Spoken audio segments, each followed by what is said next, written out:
You know that friend who always cancels plans? The one who's sick again?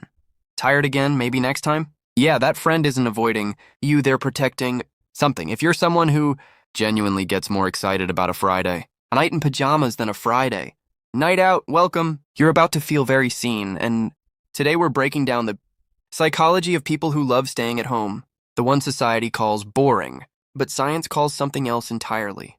Here's the thing, extroverts recharge by being around people. Their energy comes from the noise, the movement, the chaos.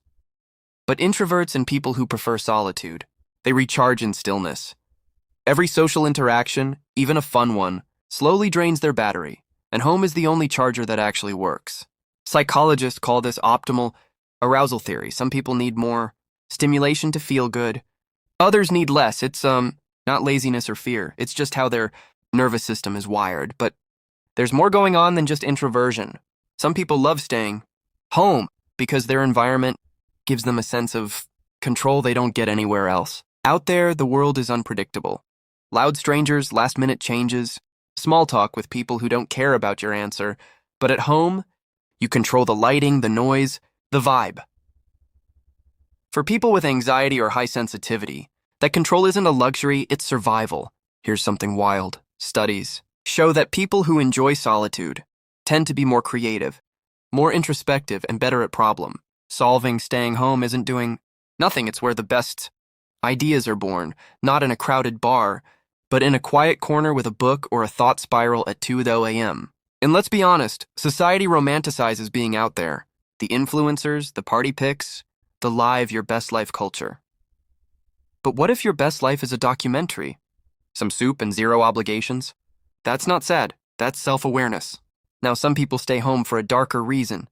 Social anxiety, past trauma, depression that quietly whispers, "What's the point?" And for them, home becomes both a refuge and a cage.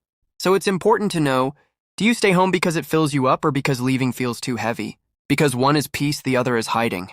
But for those who truly love staying home, they're not missing out. They're just living differently. They find joy in small rituals, the morning coffee routine, the favorite spot on the couch, the way the light hits the room at sunset. Things most people rush past. Hit subscribe. If you think you're this type, psychologists say this is called low stimulation preference. These people don't need the world to entertain them. Their inner world is rich enough. So if you're someone who turns down invitations without guilt, who feels genuinely happy on a solo Saturday, who'd rather rewatch your comfort show than make memories, you're not broken. You're just wired for depth over noise, for peace over performance. Tell me, do you prefer staying home?